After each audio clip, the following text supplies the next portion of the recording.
ಶರಣರೇ, ಎಲ್ಲರಿಗೂ ಶರಣಾರ್ಥಿಗಳು. ಇದೊಂದು ವಿಶೇಷವಾದ ಕಾರ್ಯಕ್ರಮ. ಮನುಷ್ಯನಿಗೆ ಬೇಕಾಗಿರುವುದು ಏನು ಅಂತಂತ ಹೇಳಿದರೆ ಜ್ಞಾನ ಅಂತ ಹೇಳ್ತಾರೆ. ಬೇಕಾದಷ್ಟು ಹಣ ಇರ್ಬೋದು, ಬೇಕಾದಷ್ಟು ರೊಕ್ಕ ಇರ್ಬೋದು, ಬಂಗಾರ ಇರ್ಬೋದು, ಎಲ್ಲ ಇರ್ಬೋದು.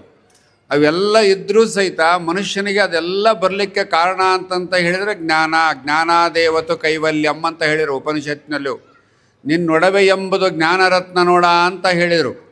ಇವೆಲ್ಲವನ್ನು ಕೊಡ್ತಕ್ಕಂಥದ್ದು ಕೆಲಸ ಏನು ಅಂದರೆ, ಮಠಾಧಿಪತಿಗಳು ಸಾಮಾನ್ಯವಾಗಿ ಬಹಳ ವರ್ಷದಿಂದ 1800ನೇ ಇಸ್ವಿಯಿಂದ ಹಿಡಿದು ಇಲ್ಲಿಯವರೆಗೆ ಮಠಾಧಿಪತಿಗಳು ಕೊಟ್ಟಿದ್ದು ಏನು ಅಂತ ಹೇಳಿದರೆ, ಜ್ಞಾನವೆಂಬೊಂದು ಔಷಧವನಿತ್ತು ಅಂತ ಒಂದು ಕಡೆ ಬರಿತಾನವ. ಅಂದರೆ ಒಳ್ಳೆಯ ಜ್ಞಾನವನ್ನು ಏನು ಕೊಡ್ಕೊತಾ ಬಂದರು, ಇವತ್ತು ಸಮಾಜದಲ್ಲಿ ಪರಿವರ್ತನೆ ಆಗ್ತಕ್ಕಂಥ ಬಂತು. ಎಲ್ಲಿಂದ ಹಿಡಿದು ಹಳ್ಳಿಯಿಂದ ದಿಲ್ಲಿಯವರೆಗೆ ನಾವು ನೋಡಿದ್ವಿ ಅಂದರೆ ಮಠಗಳು ಈ ಕೆಲಸವನ್ನು ಮಾಡ್ಕೊತಾನೆ ಬಂದಿದ್ದಾವೆ. ಯಾಕೆ ಮಾಡ್ಕೊತ ಬಂದು ಅಂತ ಹೇಳಿದರೆ, ಮನುಷ್ಯನಲ್ಲಿ ಜ್ಞಾನ ಹೆಚ್ಚು ಬಂತು ಅಂದರೆ ಎಲ್ಲವೂ ತುಂಬ ಚೆನ್ನಾಗಿ ನಡೀತದೆ ಅನ್ನೋದು ಒಂದು ಚಿಂತನೆ. ಅದಕ್ಕೋಸ್ಕರವಾಗಿ ಇವೆಲ್ಲವನ್ನು ಮುಂದಿಟ್ಟುಕೊಂಡು ಮಾಡ್ತಕ್ಕಂಥ ಕೆಲಸವನ್ನು ಮಾಡಿದವರೆಲ್ಲ. ಅದಕ್ಕೆ ಪುರಾಣವನ್ನು ಯಾಕೆ ಅಂತಂತ ಹೇಳಿದರೆ, ದಾನೇಶ್ವರಿ ಪುರಾಣ ಅಂತಂದ್ರೆ 12ನೇ ಶತಮಾನದಲ್ಲಿ ಒಬ್ಬ ಹೆಣ್ಣು ಮಗಳು ಎಷ್ಟು ಕೆಲಸವನ್ನು ಮಾಡಿದಳು ಅನ್ನುವುದನ್ನು ಶಾಸ್ತ್ರಿಗಳವರು ತಮಗೆ ತುಂಬ ಚೆನ್ನಾಗಿ ತಿಳಿಸಿಕೊಟ್ಟಿದ್ದಾರೆ. ಭಾಳಷ್ಟು ಜನ ಹೆಣ್ಣು ಮಕ್ಕಳು ಒಂದೇ ಅಂತಲ್ಲ, ಇತಿಹಾಸಕ್ಕೆ ನಾವು ಹೋದೆವು ಅಂತಂತ ಹೇಳಿದರೆ ಭಾಳಷ್ಟು ಜನ ಹೆಣ್ಣುಮಗಳು ಇಂಥ ಕೆಲಸವನ್ನು ಮಾಡಿದಂಥ ಇತಿಹಾಸಗಳು ಸಿಗುತ್ತಾ.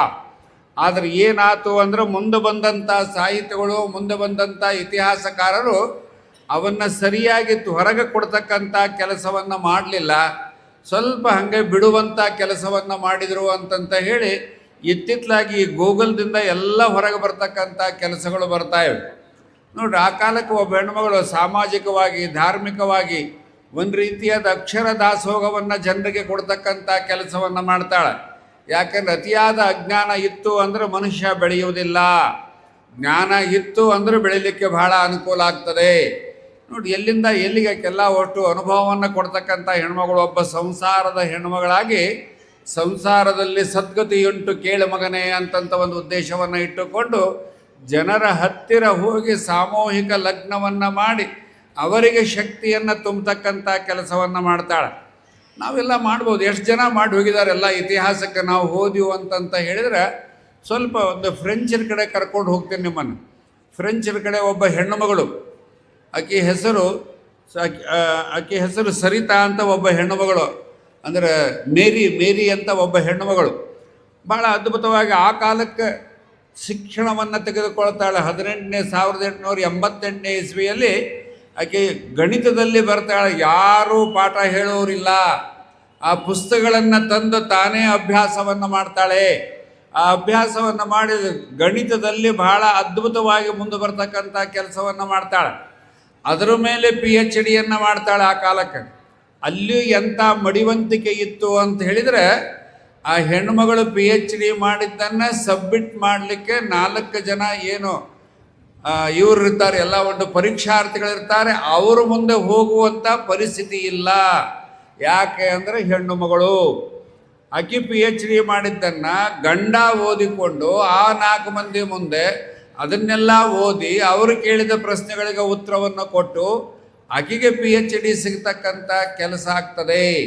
ನೋಡ್ರಿ, ಎಂಥ ಕಾಲ ಇರ್ತದೆ. ಎಲ್ಲ ಒಟ್ಟು ಫ್ರೆಂಚ್ರಲ್ಲಿಯೂ ಸಹಿತ ಆ ಕಾಲಕ್ಕೆ ಹೆಣ್ಣುಮಕ್ಕಳಿಗೆ ಹೆಚ್ಚಿನ ಮಹತ್ವ ಇದ್ದಿಲ್ಲ. ಅಮೇರಿಕಾಕ್ಕೆ ಸ್ವಾತಂತ್ರ್ಯ ಬಂತು. ಅಮೇರಿಕಾಕ್ಕೆ ಸ್ವಾತಂತ್ರ್ಯ ಬಂದರೆ ಹೆಣ್ಣುಮಕ್ಕಳಿಗೆ ಓಟ್ ಹಾಕೋ ಹಕ್ಕಿಲ್ಲ, ಹೋರಾಡಬೇಕಾಗ್ತು. ನಾವು ಹೇಳ್ತೀವಿ, ನಾವು ನಮ್ಮ ದೇಶದಲ್ಲಿ ಭಾಳ ಹೆಣ್ಣುಮಕ್ಕಳಿಗೆ ನಾವು ಹಕ್ಕು ಕೊಟ್ಟಿಲ್ಲ ಮೊದಲಿಂದ ಅಂತಂತ ಹೇಳ್ತೀವಿ. ಬೇರೆ ಬೇರೆ ದೇಶಗಳಲ್ಲಿ ಹೋದರೂ ಸಹಿತ ಇಂಥವು ಹಕ್ಕಿಲ್ಲಾರದಂಥ ವ್ಯವಸ್ಥೆಗಳು ನಮಗೆ ಸಿಗ್ತಾವೆ. ಆ ಕಾಲಕ್ಕೆ ನೋಡ್ರಿ, ಮೊನ್ನೆ ಇವತ್ತು ನಿನ್ನೆ ಇತ್ತು ಬೆಳವಡಿ ಮಲ್ಲಮ್ಮನಂಥ ಹೆಣ್ಣು ಮಕ್ಕಳ ಸೈನ್ಯವನ್ನು ಕಟ್ಟಿ ಶಿವಾಜಿಯನ್ನು ಹೆದರಿಸ್ತಕ್ಕಂಥ ಕೆಲಸವನ್ನು ಮಾಡ್ತಾಳೆ. ಅದರಿಂದ ಸ್ವಲ್ಪ ಅಲ್ಲೇ ನಾವು ಮುಂದೆ ಹೋದೆವು ಅಂತಂದರೆ ಸ್ವಲ್ಪ ಅಬ್ಬಕ್ಕ ಅಂತ ಬರ್ತಾಳೆ. ಆಕೆ ಅಬ್ಬಕ್ಕ ಮಾಡಿದ ಕೆಲಸವನ್ನು ನೋಡಿ ಇಟಲಿಯ ಪತ್ರಿಕಾಕರ್ತ ಬರ್ತಾನೆ ಇಂಡಿಯಾಕ್ಕೆ. ಆಕೆ ಎಲ್ಲಿದ್ದಾಳೆ ಅಂತ ಹುಡುಕೊಂಡು ಬಂದ್ರೆ, ಅಬ್ಬಕ್ಕರ ಹತ್ರ ಹುಡುಕೊಂಡು ಬಂದ್ರೆ ಆಕೆ ಅರಮನೆಯಲ್ಲಿರಲಿಲ್ಲ, ರೈತರ ಕಡೆ ಇರ್ತಾಳೆ. ಅಲ್ಲಿಂದ ನಡ್ಕೊಂಡು ಬರ್ತಾಳೆ. ಅಲ್ಲಿ ಕೂತಿರ್ತಾನೆ, ಒಂದು ಬಂಡೆಗಲ್ಲಿನ ಮೇಲೆ ಕೂತಿರ್ತಾನೆ ಇಟಲಿ ಪತ್ರಿಕಾಕರ್ತ. ಈಕೆಯನ್ನು ನೋಡ್ತಾನೆ. ಈ ಹೆಣ್ಣುಮಗಳು ಈ ರಾಜ್ಯವನ್ನು ಆಳ್ತಕ್ಕಂಥ ಹೆಣ್ಮಗಳೈಕಿ ಅಂತ ಅವನೇ ಪ್ರಶ್ನೆಯನ್ನು ಮಾಡಿಕೊಳ್ತಾನೆ, ಬರೀತಾನ ಮೊದಲ. ಆ ಹೆಣ್ಣು ಮಗಳು ಸಾದಾ ಡ್ರೆಸ್ಸಿನಲ್ಲಿ ಬಂದು ಇಡೀ ರೈತರನ್ನು ಪರಿವರ್ತನೆ ಮಾಡ್ತಕ್ಕಂಥ ಕೆಲಸವನ್ನು ಮಾಡ್ತಾಳೆ. ಅದಕ್ಕಿಂತ ಸ್ವಲ್ಪ ನಾವು ಮುಂದೆ ಹೋದೆವು ಅಂತಂತ ಹೇಳಿದರೆ ಮೆಣಸಿನ ಹೆಣ್ಮಗಳು ಅಂತಲೇ ಒಬ್ಬ ಬರ್ತಾಳಕ್ಕೆಲ್ಲ, ಭೈರಾದೇವಿ, ಮೆಣಸಿನ ಭೈರಾದೇವಿ ಅಂತ ಬರ್ತಾಳೆ. ಆಕೆ ಯಾಕೆ ಕೆಲಸ ಮಾಡ್ತಾಳೆ ಅಂದರೆ ಫ್ರೆಂಚರು ನಮ್ಮನ್ನು ಆಳ್ತಿರ್ತಾರೆ ಆ ಭಾಗದಲ್ಲಿ. ಅಂದರೆ ಮಂಗಳೂರು ಭಾಗದಲ್ಲಿ ಫ್ರೆಂಚರು, ಆ ಕಡೆ ಭಾಗದಲ್ಲೆಲ್ಲ ಫ್ರೆಂಚರು, ಗೋವಾದ ಫ್ರೆಂಚರು ಆಳ್ತಾ ಇರ್ತಾರೆ. ನಾವು ಬೆಳೆಯುವಂಥ ಎಲ್ಲ ಮೆಣಸಿನ ಕಾಳನ್ನು ತೆಗೆದುಕೊಂಡು ಅವರು ಉತ್ಪನ್ನವನ್ನು ಮಾಡ್ಕೊತಿರ್ತಾಳೆ. ಅದನ್ನು ನೋಡಿದಂಥ ಇವು ಹೆಣ್ಣುಮಗಳು ಹೆಣ್ಣುಮಗಳು ಭೈರಾದೇವಿ ಅಂತ ಹೆಣ್ಣುಮಗಳು ಅದನ್ನೆಲ್ಲ ಕೂತ್ಕೊಂಡು ಸ್ಟಡಿ ಮಾಡಿ ಹೆಣ್ಣು ಮಕ್ಕಳ ಸೈನ್ಯವನ್ನು ಕಟ್ಟಿ ಆಕಿನೇ ಹೆಣ್ಮಕ್ಕಳನ್ನೇ ವ್ಯಾಪಾರಸ್ಥರನ್ನಾಗಿ ಮಾಡ್ತಾಳೆ. ತಾನೇ ಅವೆಲ್ಲ ಕೊಂಡು ಎಲ್ಲ ಅದನ್ನು ಕೊಟ್ಟು ಅವ್ರನ್ನ ಮತ್ತೆ ಪ್ರದೇಶಕ್ಕೆ ಕಳಿಸಿ ಅದನ್ನು ಉತ್ಪನ್ನವನ್ನು ಹೆಚ್ಚು ಮಾಡ್ತಕ್ಕಂಥ ಕೆಲಸವನ್ನು ಮಾಡ್ತಾಳೆ. ನೋಡ್ರಿ ಎಂತೆಂಥ ಹೆಣ್ಣುಮಕ್ಕಳು. ಆ ಕಾಲಕ್ಕೆ ನಿಮ್ಮ ಹಾಗೆ ವಿಮಾನಗಳಿಲ್ಲ, ರೈಲ್ವೆಗಳಿಲ್ಲ, ಬಸ್ಸುಗಳಿಲ್ಲ, ರೋಡುಗಳಿಲ್ಲ. ಅಂಥ ಕಾಲದಲ್ಲಿ ನಮ್ಮ ಹೆಣ್ಮಕ್ಕಳು ಎಂತೆಂಥ ಕೆಲಸವನ್ನು ಮಾಡಿದ್ರು ಅನ್ನೋದನ್ನು ಇತಿಹಾಸ ಸಿಗುತ್ತವೆ. ಎಷ್ಟು ಬೇಕು ನೀವು ಒಳಗೆ ಹೋದರೆ ಹಳ್ಳಿಯಲ್ಲಿರ್ತಕ್ಕಂಥ ಒಬ್ಬ ಹೆಣ್ಣುಮಗಳು ಸಹಿತ ಅಷ್ಟು ಕೆಲಸವನ್ನು ಮಾಡ್ತಕ್ಕಂಥ ಕೆಲಸವನ್ನು ಮಾಡ್ತಾರೆ. ಬಳ್ಳಾರಿ ಭಾಗದಾಗ ಬಸಮ್ಮ ಅಂತ ಒಬ್ಬ ಹೆಣ್ಣುಮಗಳು ಬರ್ತಾಳೆ. ಕನ್ನಡದ ಬಗ್ಗೆ ಹೋರಾಟವನ್ನು ಮಾಡ್ತಾಳೆ. ಕನ್ನಡವನ್ನು ಹೋರಾಟ ಮಾಡಿ ಆವಾಗ ಬಳ್ಳಾರಿ ಕರ್ನಾಟಕವನ್ನು ಬಿಟ್ಟು ಆಂಧ್ರಕ್ಕೆ ಹೋಗ್ತದೆ. ಒಂದು ಆಯೋಗ ಬರ್ತದೆ, ಆಯೋಗದವರು ಆಂಧ್ರಕ್ಕೆ ಕೊಡ್ತಾರೆ. ರಾತ್ರಿ 12 ಗಂಟೆಗೆ ತನ್ನ ಹಳ್ಳಿಯಿಂದ ಬಳ್ಳಾರಿಗೆ ನಡ್ಕೊಂಡು ಬರ್ತಾಳೆ, ಒಬ್ಬಳೇ ನಡ್ಕೊಂಡು ಬರ್ತಾಳೆ. ನಡ್ಕೊಂಡು ಬಂದು ಇಲ್ಲಿ ಚನ್ನಬಸಮ್ಮ ಅಂತ ಒಬ್ಬ ಹೆಣ್ಮಗಳು ಇರ್ತಾಳೆ, ಹೆಡ್ರಿರ್ತಾಳೆ ಆಕೆ. ರಾತ್ರಿ ಆಕೆನ ಎಬ್ಬಿಸಿ ಎಷ್ಟೇ ಆಗಲಿ ಬಳ್ಳಾರಿ ಕರ್ನಾಟಕಕ್ಕೆ ಬರಬೇಕು, ಎಷ್ಟು ಸಾವಿರ ಜನ ಹೆಣ್ಮಕ್ಕಳು ಬೇಕು ನಾನು ಕರ್ಕೊಂಬರ್ತೀನಿ ಅಂತ ಹೇಳ್ತಕ್ಕಂಥ ತಾಕತ್ತು ನಮ್ಮ ಹೆಣ್ಮಕ್ಕಳಲ್ಲಿದೆ. ಅಂಥ ಒಂದು ಹೆಣ್ಮಕ್ಕಳು ಈ ನಾಡಿನಲ್ಲಿ ಕೆಲಸವನ್ನು ಮಾಡಿದಂಥ ಹೆಣ್ಮಕ್ಕಳನ್ನು ಮುಂದಿಟ್ಟುಕೊಂಡು ಪರಮಪೂಜ್ಯ ಮಹಾಸ್ವಾಮಿಗಳವರು ಇಂಥ ಒಂದು ಪುರಾಣವನ್ನು ಯಾಕೆ ಕೊಟ್ಟರು ಅಂತೇಳಿದರೆ, ಈ ದೇಶವನ್ನು ಕಟ್ಟುವುದರಲ್ಲಿ, ಈ ಸಂಸ್ಕೃತಿಯನ್ನು ಕಟ್ಟುವುದರಲ್ಲಿ, ಈ ದೇಶವನ್ನು ಉಳಿಸುವುದರಲ್ಲಿ ಹೆಣ್ಮಕ್ಕಳು ಭಾಳಷ್ಟು ಕೆಲಸ ಮಾಡಿದಂಥ ಇತಿಹಾಸಗಳಿದ್ದಾವೆ. ಅವು ಹೆಣ್ಮಕ್ಳಿಗೆ ಗೊತ್ತಾಗಬೇಕು, ಗಂಡು ಮಕ್ಕಳಿಗೆ ಗೊತ್ತಾಗಬೇಕು. ಪುರಾಣ ಅಂತಂತ ಹೇಳಿದರೆ ಬರೀ ಹಳೆಯದಂತಲ್ಲ, ಹಳೆಯದರಲ್ಲಿ ಏನು ಶಕ್ತಿ ಇದೆ ಅನ್ನೋದನ್ನು ಕಲಿಯುವಂಥ ಒಂದು ವ್ಯವಸ್ಥೆ. ಎಂತೆಂಥ ಹೆಣ್ಣುಮಕ್ಕಳು ಬಂದರು ಹೋದ್ರೆಲ್ಲ ಒಟ್ಟು ಸಂಸ್ಥೆಯನ್ನು ಕಟ್ಟಿದಂಥ ಹೆಣ್ಣುಮಕ್ಕಳು ಬರ್ತಾರೆ. ಭಾಳಷ್ಟು ಜನರಿಗೆ ಗೊತ್ತದೆ. ಬೆಂಗಳೂರಲ್ಲಿ ಒಂದು ಹಾಸ್ಟೆಲ್ ಅದ, ಗುಬ್ಬಿ ಛತ್ರ ಅಂತ ಒಂದು ಹಾಸ್ಟೆಲ್ ಅದ. ಭಾಳಷ್ಟು ಜನ ಹುಡುಗರು ಕಲಿಯಕ್ಕೆ ಹೋಗ್ತಾ ಅಲ್ಲಿ ಅಂಥ ಗುಬ್ಬಿ ಛತ್ರದಲ್ಲಿ ಇವತ್ತು ನೂರಾರು ವಿದ್ಯಾರ್ಥಿಗಳು ಕಲಿತಾರೆ ಅಂತ ಹೇಳಿದರೆ, ಆ ಗುಬ್ಬಿ ತೋಟದಪ್ಪನವರು ಆ ಛತ್ರವನ್ನು ಮಾಡ್ತಾರೆ. ಗಂಡು ಮಕ್ಕಳಿಲ್ಲ, ಹೆಣ್ಮಕ್ಳಿಲ್ಲ. ಅವರಿಗೊಂದು ಚಿಂತನೆ ಬರ್ತದೆ. ಚಿಂತನೆ ಬಂದಾಗ ಮುಂದೆ ನಮ್ಮ ಬರುವಂಥ ಪೀಳಿಗೆಗಳಿಗೆ ಏನಾದರೂ ಶಿಕ್ಷಣ ಕೊಡಬೇಕು ಅಂದರೆ ಒಂದು ಹಾಸ್ಟೆಲನ್ನು ಮಾಡಬೇಕು. ಇಡೀ ತಮ್ಮ ಮನೆಯನ್ನೇ ಒಂದು ಟ್ರಸ್ಟನ್ನು ಮಾಡಿ ಹಾಸ್ಟೆಲನ್ನು ಮಾಡ್ತಾರೆ. ನೋಡಿ ಎಂಥ ಒಂದು ಅದ್ಭುತ. ಹೆಂಡತಿಯನ್ನು ಕೇಳ್ತಾರೆ, ನಿನ್ನಿಚ್ಛಾ ಏನದ ಅಂತ ಕೇಳಿದಾಗ ಒಂದೇ ಮಾತನ್ನು ಹೇಳ್ತಾಳಕ್ಕೆ, ನೀವು ಏನು ಮಾಡ್ತೀರೋ ಮಾಡ್ರಿ, ಅದಕ್ಕೆಲ್ಲ ನಂದು ಪೂರ್ಣ ಬೆಂಬಲದ. ಇವತ್ತು ಅವ್ರು ಇಟ್ಟಂಥ ವರ್ಷ ನೂರಾರು ಹುಡುಗರು ಅಲ್ಲಿಂದ ಹೊರಗೆ ಬರ್ತಕ್ಕಂಥ, ಜ್ಞಾನಿಗಳಾಗಿ ಹೊರಗೆ ಬರ್ತಕ್ಕಂಥ ಕೆಲಸ. ಒಬ್ಬ ಹೆಣ್ಣು ಮಗಳು ಗಂಡನಿಗೆ ಮಾರ್ಗದರ್ಶನವನ್ನು ಮಾಡಿದರೆ ಏನು ಆಗ್ತದೆ ಅನ್ನೋದಕ್ಕೆ ಉದಾಹರಣೆ. ಸ್ವಲ್ಪ ಅದಕ್ಕೆ ನಾವು ಹಿಂದೆ ಹೋದೆವು ಅಂತ ಹೇಳಿದರೆ, ಮೈಸೂರು ಮಹಾರಾಜರು ನಿಮಗೆಲ್ಲ ಗೊತ್ತು. ಮೈಸೂರು ಮಹಾರಾಜರು ಕನ್ನಂಬಾಡಿ ಕಟ್ಟೆಯನ್ನು ಕಟ್ತಾರೆ.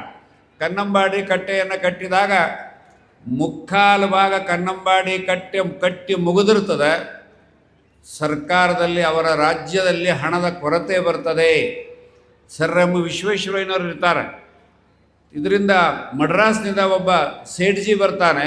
ಸೇಠ್ಜಿ ಬಂದು ಅವ್ರನ್ನ ಒಂದು ಸರ್ ಎಂ ವಿಶ್ವೇಶ್ವರಯ್ಯನವ್ರನ್ನ ಕೇಳ್ತಾನೆ, ನೋಡ್ರಿ ನೀವು ಇದು ಕಟ್ಟಿದ್ದೀರಿ, ಉಳಿದದ ಜನರಿಗೆ ಅನುಕೂಲ ಆಗುತ್ತೆ, ಇನ್ನು 4 ಕಾಣಿ ಭಾಗ ನಾನು ಕಟ್ತೀನಿ, ಇದನ್ನು ಬಿಟ್ಟು ಕೊಡ್ರಿ ಅಂತ ಅಂತಾನೆ. ಆವಾಗ ಸರ್ ಎಂ ವಿಶ್ವೇಶ್ವರಯ್ಯನವರಿಗೆ ಭಾಳ ನೋವಾಗ್ತದೆ. ಇಷ್ಟೆಲ್ಲ ಕಟ್ಟಿ ನಾವು ಬಿಟ್ಟು ಕೊಡಬೇಕಲ್ಲ ಅವನಿಗೆ ಅಂಥೇಳಿ, ನನಗೆ 1 ವಾರ ಟೈಮ್ ಕೊಡ್ರಿ ಅಂತಾರೆ. ವಾರ ಟೈಮ್ ತೊಗೊಂಡು ಆಮೇಲೆ ಮಹಾರಾಜರನ್ನು ಕೂತ್ಕೊಂಡು ರಾತ್ರಿ 9 ಗಂಟೆಯಲ್ಲಿ ಅವರ ರಾಣಿಯವರನ್ನು ಕುಂಡ್ರಿಸಿಕೊಂಡು, ನಿಮ್ಮ ರಾಜ್ಯದಲ್ಲಿ ಇರ್ತಕ್ಕಂಥ ಬಂಗಾರವನ್ನು ಮಾರಿದರೆ ಆ ಡ್ಯಾಮ್ ಮುಗಿತದೆ, ಇದೆಲ್ಲವನ್ನು ತಿಳಿಸಿ ಹೇಳ್ತಾರೆ ಅವರು. ಹೇಳಿದಾಗ ರಾಣಿ ಮಾತಾಡೋದಿಲ್ಲ. ಕೈಯಲ್ಲಿದ್ದಂಥ ಎಲ್ಲ ಬಂಗಾರದ ಬಳೆಯನ್ನು ರಾಜರ ಮುಂದೆ ಇಟ್ಟು, ಎಲ್ಲೆಲ್ಲಿ ಏನದ ಎಲ್ಲ ಹುಡುಕಿ ತೆಗೆದು ಡ್ಯಾಮನ್ನು ಮಾಡಿರಿ ಅಂತ ಹೇಳ್ತಾರೆ. ಅದೆಲ್ಲವನ್ನು ತೆಗೆದು ಡ್ಯಾಮನ್ನು ಕಟ್ಟಿದರೆ 25% ಡ್ಯಾಮ್ ಮುಗಿತದೆ. ಮುಗಿದ ಮೇಲೆ ಆಮೇಲೆ ಸ್ವಲ್ಪ ಟ್ಯಾಕ್ಸ್ ಹಾಕಿ ಹಣವನ್ನು ವಸೂಲು ಮಾಡ್ತಕ್ಕಂಥ ಕೆಲಸವನ್ನು ಮಾಡ್ತಾರೆ. ನೋಡಿ ಎಂತೆಂಥ ಹೆಣ್ಮಕ್ಳು ಎಲ್ಲ ರಾಜರಿಂದ ಹಿಡಿದು ಹಳ್ಳಿಯವರೆಗೆ ನಮ್ಮ ಹೆಣ್ಮಕ್ಕಳು ಕೆಲಸ ಮಾಡಲಿಲ್ಲ ಅಂತಂತ ಹೇಳಿದರೆ ಈ ದೇಶ ಇಷ್ಟು ಬೆಳೀತಿರ್ಲಿಲ್ಲ. ಇನ್ನೂ ಎಷ್ಟು ಬೇಕು ಒಳಗೆ ಹೋದರೆ ಭಾಳಷ್ಟು ಜನ ಹೆಣ್ಮಕ್ಳನ್ನ ನೋಡ್ತೀವಿ ನಾವೆಲ್ಲ. ಅಷ್ಟು ಆ ಕಾಲಕ್ಕೆ ಅವ್ರು ಎಂಥ ಒಂದು ಬುದ್ಧಿವಂತರು ಅನ್ನೋದನ್ನು ನಾವು ನೋಡ್ತೀವಲ್ಲ. ಎಷ್ಟು ಕಲಿದೇ ಇದ್ದರೂ ಅಷ್ಟು ಬುದ್ಧಿವಂತಿಕೆಯನ್ನು ತೆಗೆದುಕೊಂಡು ದೇಶವನ್ನು ಕಟ್ಟಿದಂಥ ಹೆಣ್ಮಕ್ಳು ಬರ್ತಾರೆ.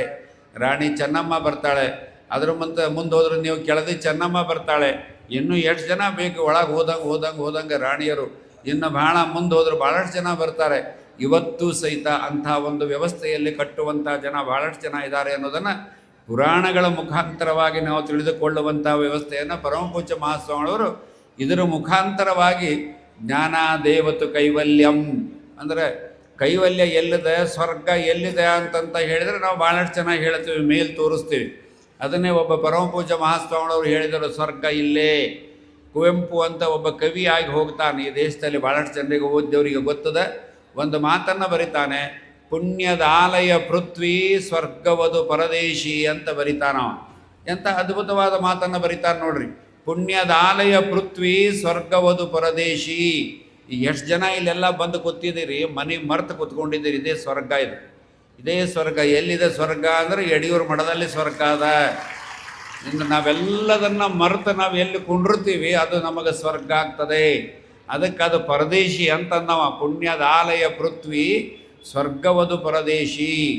ಇಲ್ಲಿ ಸಿಗತಕ್ಕಂಥ ಪುರಾಣ ಪುಣ್ಯಕಥೆಗಳು, ಇಲ್ಲಿ ಸಿಗತಕ್ಕಂಥ ಮಠಗಳು, ಇಂಥ ದೇವಸ್ಥಾನಗಳು, ಪೂಜ್ಯರ ಆಶೀರ್ವಚನ ಮೇಲೆ ಹೋದ ಮೇಲೆ ಸಿಗುತ್ತೇನೆ. ಯಾರಾದರೂ ಹೋಗಿ ನೋಡ್ಕೊಂಡು ಬರ್ರಿ ಬೇಕಾರೆ. ಆಮೇಲೆ ನಮಗೂ ಫೋನ್ ಮಾಡಿರಿ, ನಾವು ನೋಡ್ತೀವಿ ಬೇಕಾರೆ. ಯಾರಿಗೂ ಸಿಗೋದಿಲ್ಲ, ಸಿಗೋದೆಲ್ಲ ಇಲ್ಲೇನೆ. ಅದಕ್ಕೆ ಇಷ್ಟೆಲ್ಲ ಉಪನಿಷತ್ತುಗಳು ಬಂದು, ವಚನಗಳು ಬಂದು, ಭಗವದ್ಗೀತೆ ಬಂತು, ಎಲ್ಲ ಬಂದು, ರಾಮಾಯಣ ಬಂತು, ಮಹಾಭಾರತ ಬಂತು, ಎಂತೆಂಥ ಕವಿಗಳು ಬಂದರು. ಅವರೆಲ್ಲ ಬಂದದ್ದು ಭೂಮಿ ಮೇಲೆ ಹೊರತು ಭೂಮಿ ಬಿಟ್ಟು ಎಲ್ಲಿಯೂ ಬರಲಿಲ್ಲ. ಅದಕ್ಕೆ ಪುಣ್ಯದ ಆಲಯ ಅಂತಂತ ಹೇಳಿದರು. ಇದರಲ್ಲಿ ಅದ್ಭುತವಾದ ಶಕ್ತಿ ಇದೆ. ಎಲ್ಲ ಸಿಗೋದು ಇಲ್ಲೇ ಸಿಗುತ್ತೆ, ಎಲ್ಲ ಅಷ್ಟು. ಇದು ಹೋದ ಮೇಲೆ ಏನೂ ಸಿಗೋದಿಲ್ಲ. ತಮ್ಮ ಇರೋದ್ರಲ್ಲಿ ದುಡುಕೋ, ನೀನು ಗಳಿಸಿದ್ದನ್ನು ಬಳಸು, ಚೆನ್ನಾಗಿ ಬಳಸು. ನಿನ್ನ ಮಕ್ಕಳು ಮರಿಗಳು ಬದುಕಲಿ. ನಂತರ ಸಮಾಜ, ಧರ್ಮ, ಇವನ ದೇಶವನ್ನು ಇಟ್ಟುಕೊಂಡು ಕೆಲಸ ಮಾಡ್ತಕ್ಕಂಥ ಕೆಲಸವನ್ನು ಮಾಡುವುದು ಮನುಷ್ಯನ ಕರ್ತವ್ಯ ಅಂತ ತೋರಿಸುವುದೇ ಮಠಗಳ ಕರ್ತವ್ಯ.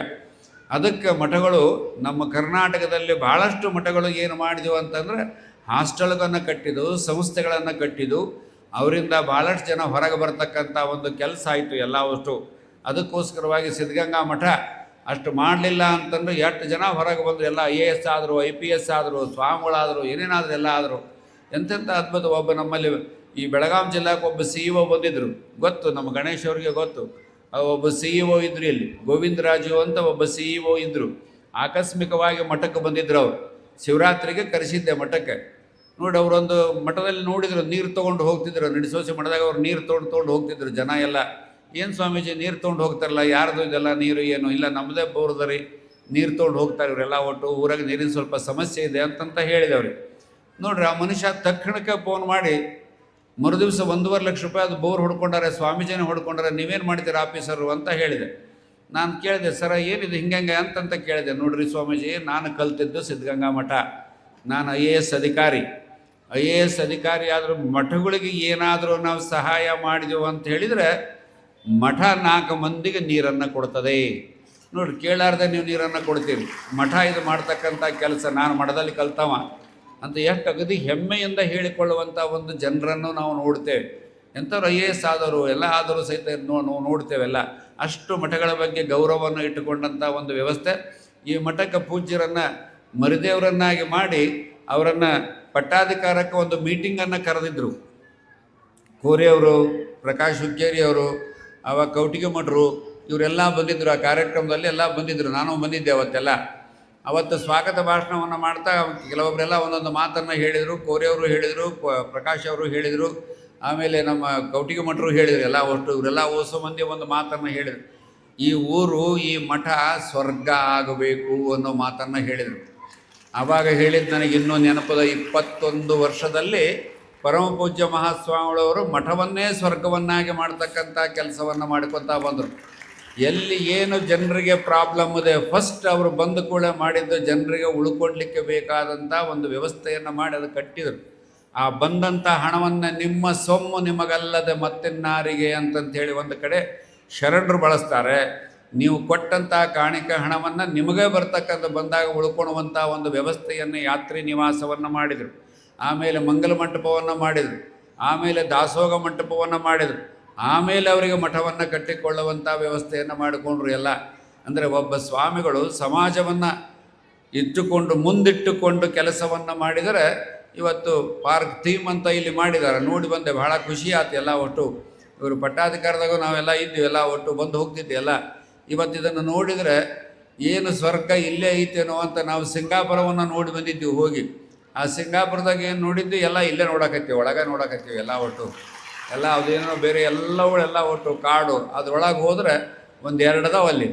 ಅವು ಒಳಗೆ ಹೋದ್ರೆ ಸ್ವಲ್ಪ ಹಾರ್ಟ್ ಬಿಗಿ ಇಟ್ಕೊಂಡು ಹೋಗ್ಬೇಡ್ರಿ ಒಳಗೆ, ಇಲ್ಲದೇ ಇದ್ರೆ ಮತ್ತು ಅವು ಸಮಸ್ಯೆ ಮಾಡ್ತಾವೆಲ್ಲ ಒಟ್ಟು. ಅಷ್ಟು ಜೋರು ಹವಾ, ಅದೆಲ್ಲ ಕೊಡ್ತಕ್ಕಂಥ ಶಬ್ದಗಳು, ಆ ಕತ್ಲು, ಆ ದೆವ್ವ ಬರ್ತಕ್ಕಂಥದ್ದು, ಅದು ಎದ್ದೆದ್ದು ಬರ್ತಕ್ಕಂಥದ್ದು, ಕುಂಡಿರ್ತಕ್ಕಂಥದ್ದು, ಹೆದರ್ಸ್ತಕ್ಕಂಥದ್ದು. ಅಂದರೆ ಇವೆಲ್ಲ ಏನು ಅಂದರೆ ಮನುಷ್ಯನ ಮನಸ್ಸನ್ನು ಪರಿವರ್ತನೆ ಮಾಡ್ತಕ್ಕಂಥ ಕೆಲಸವನ್ನು ಇಲ್ಲೇ ತರ್ತಕ್ಕಂಥ ಕೆಲಸವನ್ನು ಪರಮ ಪೂಜ್ಯ ಮಹಾಸ್ವಾಮಿಗಳವರು ಮಾಡಿದರು. ಅದು ಯಾಕೆ ಅಂದರೆ ನಮ್ಮ ಹಳ್ಳಿಗಳು ಬೆಳಿಬೇಕು. ಹಳ್ಳಿಗಳಲ್ಲಿ ಒಳ್ಳೆ ಭಕ್ತಿ ಇರ್ತದೆ, ಹಳ್ಳಿ ಜನರಲ್ಲಿ ಶ್ರದ್ಧೆ ಇರ್ತದೆ. ಅವರು ವಿಕಾಸವಾಗಬೇಕು ಅಂತಂದ್ರೆ ಇಂಥವನ್ನೆಲ್ಲ ನೋಡಿದಾಗ ಮನಸ್ಸು ನೆಮ್ಮದಿಯಾಗಿ ವಿಕಾಸವಾಗ್ತಕ್ಕಂಥ ಕೆಲಸ ಆಗ್ತದೆ. ಇದು ಸ್ವಾಮಿಗಳು ಮಾಡ್ತಕ್ಕಂಥ ಒಂದು ಎಲ್ಲ ಕೆಲಸಗಳು. ಅದಕ್ಕೋಸ್ಕರವಾಗಿ ಅಂತಹ ಒಂದು ಪೂಜ್ಯರ ಒಂದು ದೂರದೃಷ್ಟಿಯನ್ನು ಇಟ್ಟುಕೊಂಡು, ಸಾಮಾನ್ಯವಾಗಿ ಮೊದಲಿನಿಂದಲೂ ಒಳ್ಳೆಯ ಪ್ರವಚನಕಾರರು. ಮೊದಲವರಿಗೆ ಬಾಗಲಕೋಟೆಯಲ್ಲಿ 1 ತಿಂಗಳು ಪ್ರವಚನವನ್ನು ಮಾಡಿದಾಗ 50 ಜನ, ಭಾಳಷ್ಟು ಜನ ನೆನೆಸ್ತಾರೆ. ಇಲ್ಲಿ ನಿಡಸೋಸಿಯಲ್ಲಿಯೂ ಬಂದು ಪ್ರವಚನವನ್ನು ಮಾಡಿದರು. ಆವಾಗಿನ ವಿದ್ಯಾರ್ಥಿಗಳಿದ್ದರು. ಅವಾಗೂ ಸಹಿತ ಇವೆಲ್ಲ ಪ್ರವಚನವನ್ನು ಮಾಡಿದರು. ಅದೇ ಒಂದು ವ್ಯವಸ್ಥೆಯಲ್ಲಿ ಇಲ್ಲಿಗೆ ಬಂದ ಮೇಲೆ ಎಲ್ಲರೂ ಕೂಡ ಆತ್ಮೀಯವಾಗಿಟ್ಟುಕೊಂಡ ಕೆಲಸವನ್ನು ಮಾಡ್ತಕ್ಕಂಥ ಕೆಲಸವನ್ನು ಮಾಡಿದರು. ಅದಕ್ಕೆ ನಾನು ಹೇಳಿದೆ, ಆನೆ ಕೆಸರೊಳಗದ್ದಿ ಬಿದ್ದೊಡೆ ತಾನೆ ತನ್ನ ಭುಜಬಲದಿ ಸುಯಿದಾನದಿಂದ ಹೇಳುವುದಲ್ಲದೆ ಯಾರು ನೆಗಹುವರು. ನೀನೆ ತಪ್ಪಿದ ನಿನ್ನ ನಿಜವನ್ನು ನೀನೇ ಸಾಧಿಸಿಕೊಂಡೆಯಾದೊಡೆ ನೀನೇ ಸದ್ಯೋನ್ಮುಕ್ತನೈ ರಾಮಯ್ಯ ಕೇಳೆಂದ. ಮುಕ್ತಿ ಎಲ್ಲೈತೆ ಅನ್ನೋದನ್ನು ಪರಮ ಪೂಜ್ಯ ಮಹಾಸ್ವಾಮಿಗಳವರು ಇಲ್ಲೇ ತೋರಿಸಿಬಿಟ್ರು. ಅವರೆಲ್ಲ ಮುಕ್ತಿ ಎಲ್ಲೈತೆ ಅಂದರೆ ನೀವು ಇಲ್ಲಿ ಬಂದು ಗುಡಿಯಲ್ಲಿ ಕೂತ್ಕೊಂಡು ಕಣ್ಮುಚ್ಚಿ ಧ್ಯಾನ ಮಾಡಿ ನಿಮ್ಮ ಮನಸ್ಸು ಭಾಳ ಚಲೋ ಆಯ್ತು, ನಿಮ್ಮ ತಪ್ಪುಗಳನ್ನು ದೇವರಿಗೆ ಹಾಕಿ ನೀವು ಕೂತ್ಕೊಂಡ್ರಿ ಅಂದರೆ ನೀನೇ ಸದ್ಯೋನ್ಮುಕ್ತನೈ ರಾಮಯ್ಯ ಕೇಳೆಂದ. ಎಷ್ಟು ವ್ಯವಸ್ಥಿತವಾದ ಒಂದು ಕೆಲಸವನ್ನು ಪರಮ ಪೂಜ್ಯ ಮಹಾಸ್ವಾಮಿಗಳವರು ಮಾಡಿಕೊಂಡು ಬಂದರು. ಅದಕ್ಕೆಲ್ಲ ಈ ಭಾಗದ ಪ್ರಕಾಶ್ ಹುಕ್ಕೇರಿಯರು ಇರ್ಬೋದು, ಕೋರಿಯರು ಇರ್ಬೋದು, ಕೌಟಿಮಠರು ಇರ್ಬೋದು, ಇನ್ನು ಅನೇಕ ಜನ ಎಂಪಿಗಳೆಲ್ಲ ಏನಾಗಿ ಹೋಗಿದ್ದಾರೆ, ಎಲ್ಲ ಎಂಪಿಗಳು, ಜೊಲ್ಲೆಯವರು ಇರ್ಬೋದು, ಎಲ್ಲರೂ ಪ್ರೀತಿಯಿಂದ ಸ್ವಾಗತ ಆತ್ಮೀಯತೆಯಿಂದ ಮಾಡ್ತಕ್ಕಂಥ ಕೆಲಸವನ್ನು ಮಾಡಿದರು ಅಂಥೇಳಿ ಇವತ್ತು ಬಹಳ ಅದ್ಭುತವಾದ ಒಂದು ಮಠದ ಒಂದು ಕಾರ್ಯಕ್ರಮವನ್ನು ನೋಡ್ತಕ್ಕಂಥ ಒಂದು ವ್ಯವಸ್ಥೆಯಲ್ಲಿ ಬಂದಿದೆ ಎಲ್ಲ ಒಟ್ಟು. ಪರಮ ಪೂಜ್ಯ ಶಾಸ್ತ್ರಿಗಳು ಭಾಳ ತುಂಬ ಚೆನ್ನಾಗಿ ಪ್ರವಚನವನ್ನು ಹೇಳ್ತಾರೆ. ಅವರಪ್ಪ ಒಳ್ಳೆ ನಾಟಕ ಇದನ್ನು ಮಾಡ್ತಕ್ಕಂಥ ಹೆಣ್ಣು ಪಾತ್ರವನ್ನು ಭಾಳ ತುಂಬ ಚೆನ್ನಾಗಿ ಮಾಡ್ತಾಯಿದ್ರು ಅವ್ರ ತಂದೆಯವರು. ನಾವು ಅದನ್ನು ನೋಡಿದ್ದು, ನಾಟಕವನ್ನು ನೋಡಿದ್ದು ನಾವೆಲ್ಲ ವಿದ್ಯಾರ್ಥಿ ಇದ್ದಾಗ. ಅದೇ ಒಂದು ಪರಂಪರೆಯನ್ನು ಇಟ್ಟುಕೊಂಡು ಒಳ್ಳೆ ಕೀರ್ತನಕಾರರಾಗಿ ಹೊರಗೆ ಬಂದರು. ನಾಟಕ ಬಿಟ್ಟರು ಅವರು, ಒಳ್ಳೆ ಕೀರ್ತನಕಾರರಾಗಿ ಹೊರಗೆ ಬಂದರು ಅವರು. ಅನೇಕ ಒಳ್ಳೆಯ ಪುಸ್ತಕಗಳನ್ನು ಸ್ವಾಮಿಗಳಿಂದ ತಗೊಂಡು ಓದಿದರು. ಆ ಜ್ಞಾನವನ್ನು ಬೆಳೆಸಿಕೊಂಡದ್ದನ್ನು ಅವ್ರು ಹಾಗೆ ಹೋಗಲಿಲ್ಲ, ಮಗನಿಗೆ ದಾರಿ ಎರೆದು ಹೋದ್ರದೆಲ್ಲ. ಇದು ಒಬ್ಬ ಸ್ವಾಮಿ, ಇದು ಒಬ್ಬ ತಂದೆ, ಇದು ಒಬ್ಬ ತಾಯಿ ಮಾಡ್ತಕ್ಕಂಥ ಕೆಲಸ ಏನು ಅಂದರೆ, ನಾವು ವಿಜ್ಞಾನಿ ಮಗ ವಿಜ್ಞಾನಿ ಆಗ್ಬೋದು, ರಾಜಕಾರಣಿ ಮಗ ರಾಜಕಾರಣಿ ಆಗ್ಬೋದು, ಸ್ವಾಮಿಗಳೆಲ್ಲ ಆಗ್ತಂಥ ವಂಶಸ್ಥರು ಸ್ವಾಮಿಗಳನ್ನು ಆಗ್ತಂಥ ಒಂದು ವ್ಯವಸ್ಥೆ ಬರ್ತದೆ. ಹಾಗೆ ಒಬ್ಬ ಕೀರ್ತನಕಾರ ಒಬ್ಬ ಏನು ಮಾಡಬಲ್ಲ ಅಂದರೆ ಇಷ್ಟು ಜನರೆಲ್ಲ ತನ್ನ ಕೈಯಲ್ಲಿ ಇಟ್ಟುಕೊಳ್ಳುವಂಥ ವ್ಯವಸ್ಥೆಯನ್ನು ಮಾಡಬಲ್ಲ. ನೋಡಿ ಎಷ್ಟು ಚೆನ್ನಾಗಿ ಎಲ್ಲ ಮನೆಗಳಿಗೆ ಹೋಗಿ ಅವರಿಗೆಲ್ಲ ಕೊಡ್ತಕ್ಕಂಥ ಅಜ್ಜಾರ ಅಡ್ಡಾಡೋದಾಗೋದಿಲ್ಲ.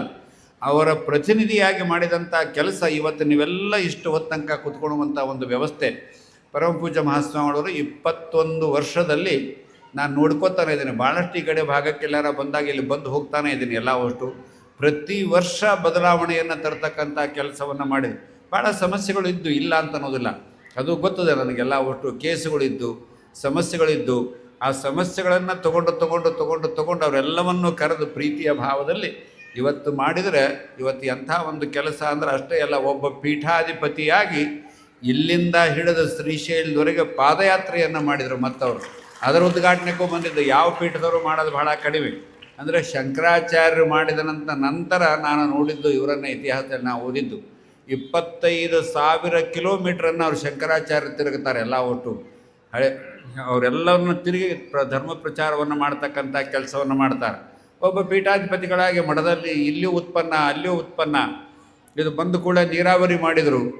100 ಎಕರೆ ನೀರಾವರಿ ಮಾಡಿ ಅದನ್ನೆಲ್ಲ ಉತ್ಪನ್ನ ಬರ್ತಕ್ಕಂಥ ಕೆಲಸವನ್ನು ಮಾಡಿದರು. ಈ ಕಡೆ ರೈತರಾದರು, ವಿಜ್ಞಾನಿಗಳಾದರು, ಅನುಭವಿಗಳಾದರು, ಬಂದು ಹೋದ ಜನರಿಗೆಲ್ಲ ಕಲ್ಯಾಣವನ್ನು ಮಾಡ್ತಕ್ಕಂಥ ಕೆಲಸವನ್ನು ಮಾಡಿದರು. ಇದೆಲ್ಲ ಒಬ್ಬ ಸ್ವಾಮಿ ಮಾಡ್ತಕ್ಕಂಥ ಕೆಲಸವನ್ನು ಬಹಳ ವ್ಯವಸ್ಥಿತವಾಗಿ ಪರಮಪೂಜ್ಯ ಮಹಾಸ್ವಾಮಿಗಳವರು ಮಾಡಿಕೊಂಡು ಬಂದಿದ್ದಾರೆ. ನೀವೆಲ್ಲ ಅದಕ್ಕೆ ಸಾಥಿಯಾಗಿ ನಿಂತಿದ್ದೀರಿ. ಈ ಭಾಗದ ಜನ, ಹೊರಗಿನ ಜನ ಶ್ರೀಶೈಲಕ್ಕೆ ಹೋದ್ಮೇಲೆ ಅಲ್ಲಿಯೂ ಸಹಿತ ಭಾಳ ಪ್ರೋಗ್ರೆಸ್ಸನ್ನು ಮಾಡ್ತಾ ಇದ್ದಾರೆ. ಅಲ್ಲಿ ಸರ್ಕಾರ ಇನ್ನೂ ಆಸ್ತಿ ಕೊಡಬೇಕು, ಅದು ಕೊಟ್ಟರೆ ಇನ್ನೂ ಅಲ್ಲಿ ಇಂಥವೆಲ್ಲ ಆಗ್ತಕ್ಕಂಥ ಒಂದು ವ್ಯವಸ್ಥೆಗಳು ಬರ್ತವೆ. ಅಲ್ಲಿಯೂ ಹೋಗಿ ನೋಡ್ಕೊಂಡು ಬಂದಿದ್ದೀನಿ. ಈಗ ಒಬ್ಬ ಸ್ವಾಮಿಗಳು ತಾವು ಒಂದು ವ್ಯಕ್ತಿತ್ವವನ್ನು ಇಟ್ಟುಕೊಂಡು, ಧರ್ಮವನ್ನು ಇಟ್ಟುಕೊಂಡು, ಒಂದು ಗುಡಿಯನ್ನು ಮುಂದಿಟ್ಟುಕೊಂಡು ಅದಕ್ಕೆ ಏನು ಮಾಡಬೇಕೆಲ್ಲವನ್ನೂ ಮಾಡಿದರೆ ಏನು ಆಗ್ತದೆ ಅನ್ನೋದಕ್ಕೆ ಯಡಿಯೂರು ಮಠ ಸಾಕ್ಷಿ. 21 ವರ್ಷದಲ್ಲಿ ಯಡಿಯೂರು ಮಠ ಸಾಕ್ಷಿ.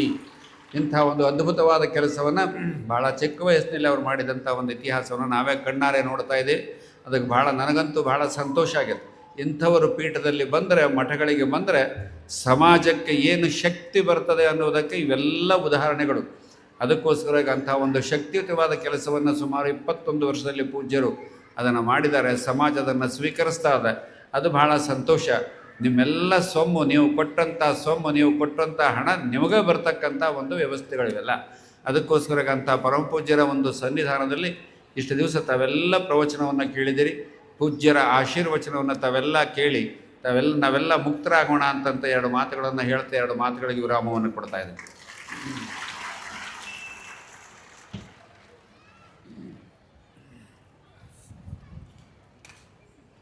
ಭಾವನಾ ಸಾನ್ನಿಧ್ಯವನ್ನು